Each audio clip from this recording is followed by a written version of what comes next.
काम करें बीजेपी को, और फिर आप जनता में जाएं कि हमें मौका दिया जाए।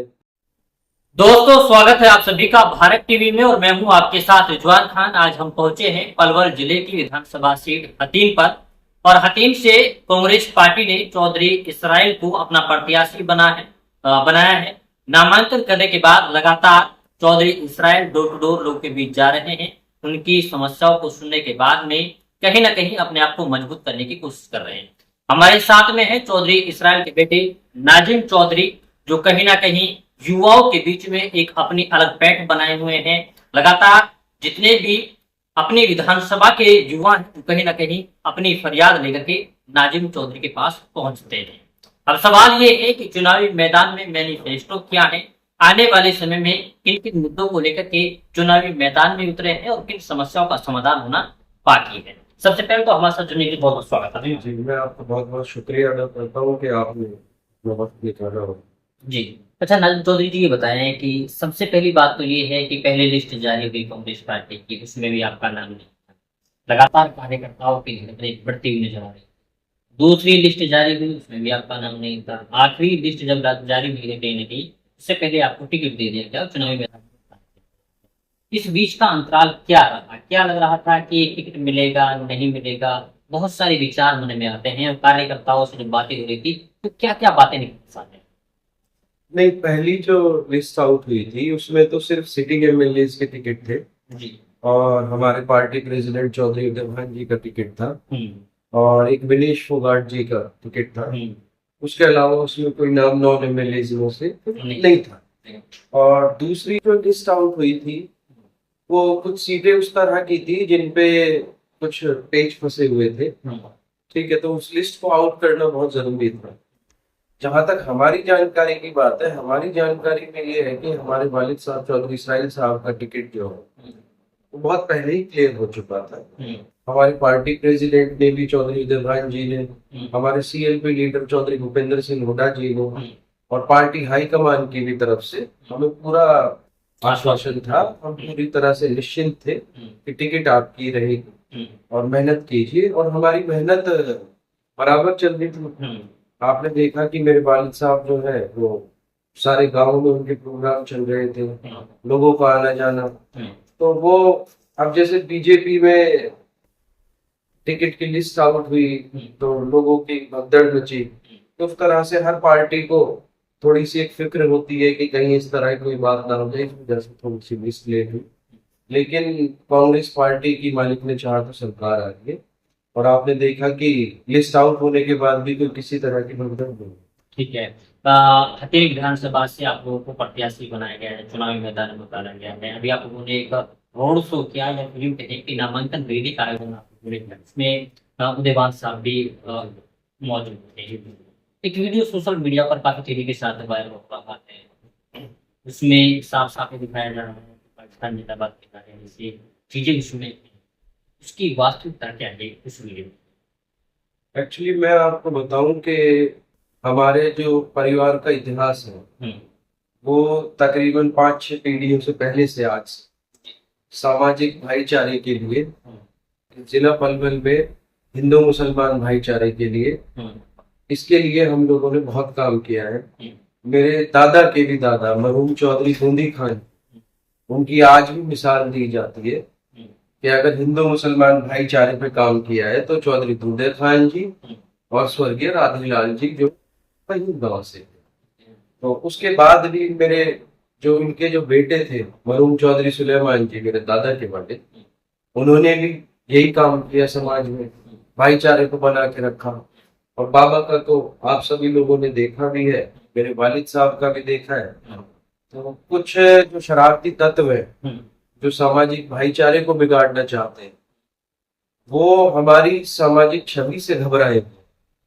वो कहीं ना कहीं इस इलेक्शन को हिंदू मुसलमान पे ले जाना चाहते हैं, बेरोजगारी की बात खत्म करना चाहते हैं, जो लोगों के काम नहीं हुए इन 10 सालों में उसको उसकी अनदेखी करना चाहते हैं, जो एक एमएलए की और एमपी की कोई भी बात, किसी भी बात को सुना नहीं गया, उस बात को खत्म करना चाहते हैं।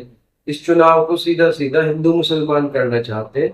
मतलब आपका कहना मतलब ये है कि उस वीडियो में वास्तविकता नहीं है, बल्कि इसे तोड़ नहीं नहीं नहीं, कोई वास्तविकता नहीं है। आप जितने भी हमारे यहाँ हिंदू गांव हैं, आप उनमें जाकर के देखिए, हमारे पीढ़ी दर पीढ़ी लोगों से रिश्ते हैं।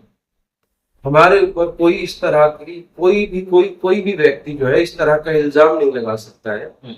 मैंने 2019 के चुनाव में भी कहा था, मेरा एक वीडियो है, मैं आपको भेज दूंगा, मैं गढ़ी विनोदा गांव में गया था, कि आज तक 5-6 पीढ़ियों से हमारे परिवार के ऊपर, हम सत्ता में भी रहे, विपक्ष में भी रहे, कोई भी व्यक्ति अगर इस तरह की कोई बात, कोई सबूत ला के दे दे कि हमने किसी से धार्मिक आधार पर, जाति के आधार पर कोई भेदभाव किया हो, आज तो हमें टिकट हो गया, आज ही राजनीति से इस्तीफा देने के लिए तैयार। अगर छत्तीसगढ़ राज्य के बिल्कुल, अगर इसकी बात आपको बिल्कुल बिल्कुल, आपको मैं बहुत ही क्लियर कर देना चाहता हूँ आपके माध्यम से, लोगों को, हमारे लिए समाज पहले, तो कोई भी पद जो है वो बाद। ठीक है। अब सवाल ये है कि आप लोग सत्ता में भी रहे, आपके दादाजी की अच्छी खासी राजनीतिक पकड़ भी रही। अब सवाल ये है कि आप लोगों के कार्यकाल में कितना कुछ विकास हुआ था जो आपको लगता है कि उद्घाटन पहुंचे? आप अगर हथीन का इतिहास उठा के देखेंगे तो हमारे बाबा मरून चौधरी जलील खान जी से पहले यहाँ जितने भी विधायक रहे, उनका काम एक तरफ और चौधरी जलील खान जी का काम एक तरफ। अच्छा, वो 60 साल एक तरफ और बाबा के 5 साल एक तरफ। आप देखिए, यहाँ पर महिला कॉलेज की बहुत पुरानी मांग, वो बाबा ने बनवाया, सचिवालय बाबा ने बनवाया, हॉस्पिटल बाबा ने बनवाई, उसके अलावा छाइसा गांव में एक हॉस्पिटल का निर्माण कराया गया, टावर में कराया गया, कोर्ट में कराया गया। कुछ ऐसी सड़कें थी हमारी, जैसे श्यापन की गांव है यहाँ पे, 14 किलोमीटर था वो गाँव, 3 गांवों से होकर के जाते थे, उसको हमने सीधा फिरोजपुर राजपूत से जोड़ा। आज की डेट में वो 3 से 3.5 किलोमीटर, 3 से आप जाएंगे तो एक कुमरेड़ा गांव है, कुमरेड़ा गांव के लिए आज तक सड़क ही नहीं थी, वो हम लोगों ने बनवाई। इस तरह के बहुत सारे काम है। अगर आप यहाँ पे देखेंगे तो हमारे जो कराए हुए विकास कार्य है वो एक तरफ है, और बाकी सबके जो कार्यकाल है वो एक तरफ है। हाँ, ये तो आप मानते हैं सबसे ज्यादा पावर आपके पास नहीं है? पावर रही, लोगों का आशीर्वाद रहा तो हमें पावर मिली, आप लोगों ने काम नहीं कर रहे हैं। लेकिन सवाल ये है कि आज भी अगर आप गवर्नमेंट स्कूल में जाएंगे, सरकारी स्कूलों में जाएंगे, तो वहाँ पे शिक्षकों की भारी कमी है। दूसरी बात ये है कि वहाँ पर सुविधाएं नहीं है, ना उठने बैठने के लिए बच्चों के लिए कोई सुविधा नहीं है। बिल्डिंग अगर हम देखें तो जर्जर अवस्था में है। समाधान हम लोगों ने तो काफी समाधान किए, काफी स्कूलों में रिपेयरिंग का काम कराया, जैसे जैसे हमारे पास मांग आती थी हमने सबकी मांगों को पूरा कराया। आप जाके पता कीजिए, अभी जो हमारे सामने, अगर हमें लोगों की मेहनत से और ऊपर वाले की मर्जी से हम लोग विधायक बनते हैं, तो अभी जो हमारे सामने चीजें आएंगी आप उनको जरूर मिलेंगे।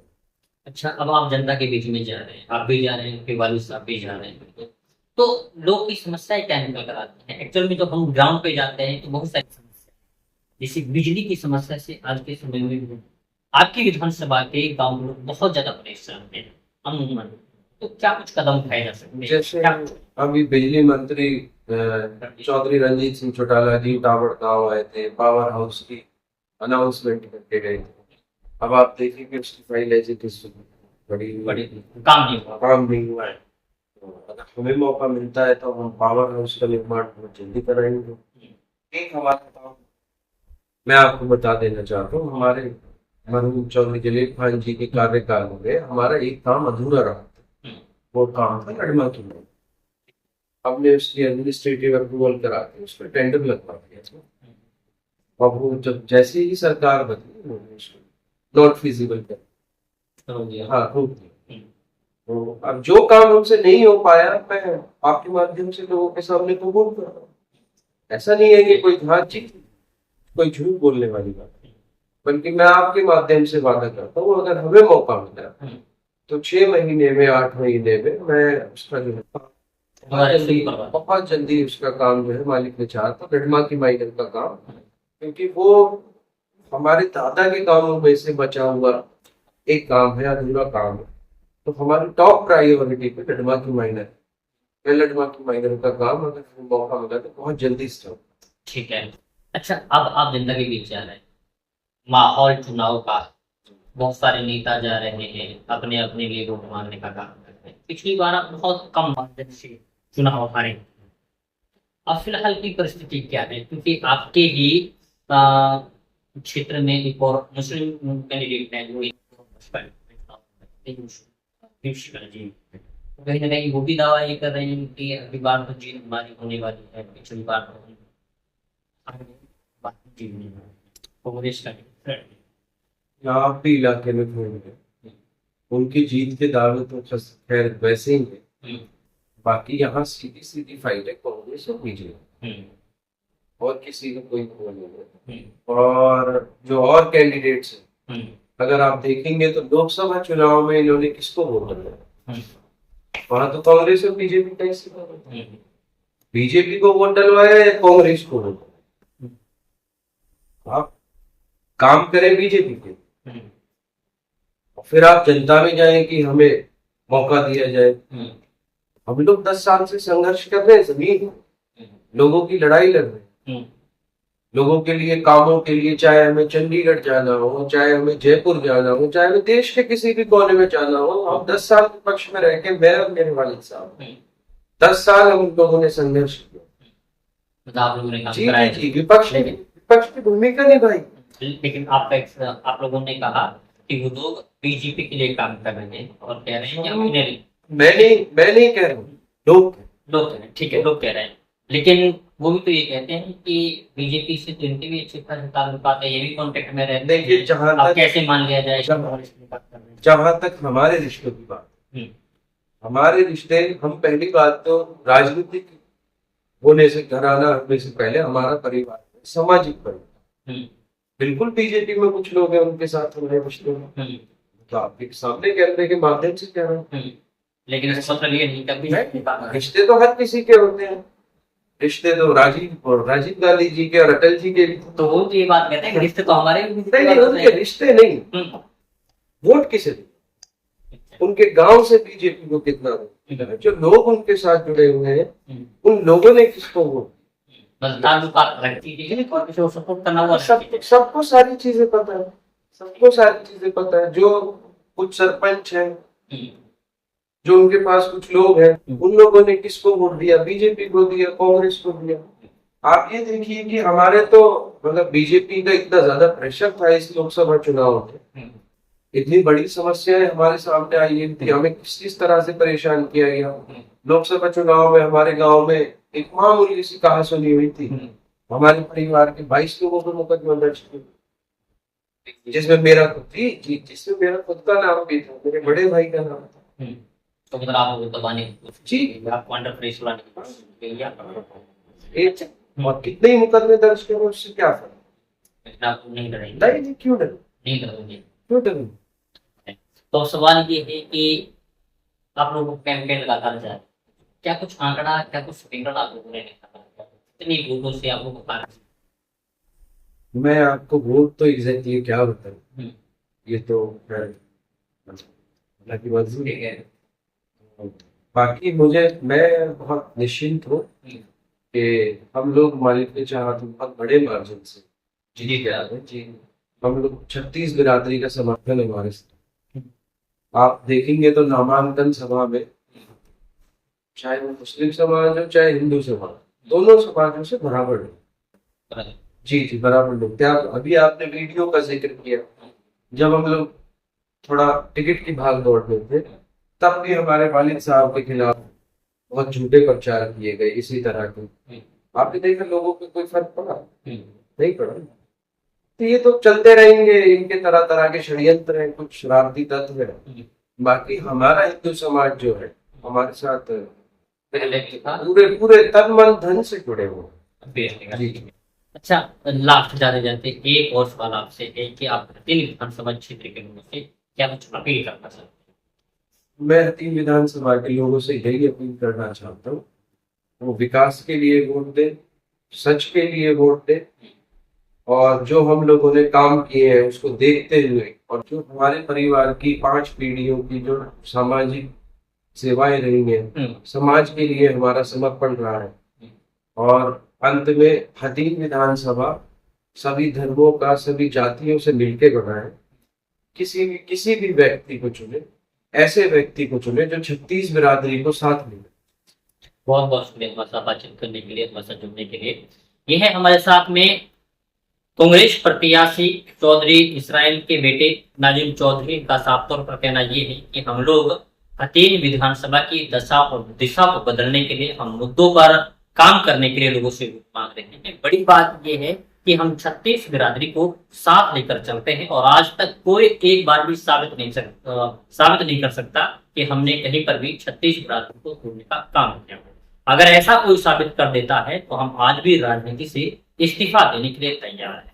खैर, देखना ये होगा कि जिस तरीके से चुनावी कैंपेन चल रहा है, आने वाले समय में 5 तारीख को मतदान होगा और मतगणना के बाद में किसकी सरकार बनने वाली है और हथीन विधानसभा से विधायक का ताज किसके सर पर सजने वाला है, ये वक्त बताएगा। वक्त में आपको थोड़ा इंतजार करना पड़ेगा। तब तक के लिए आप बने रहिए सिर्फ और सिर्फ भारत टीवी के साथ।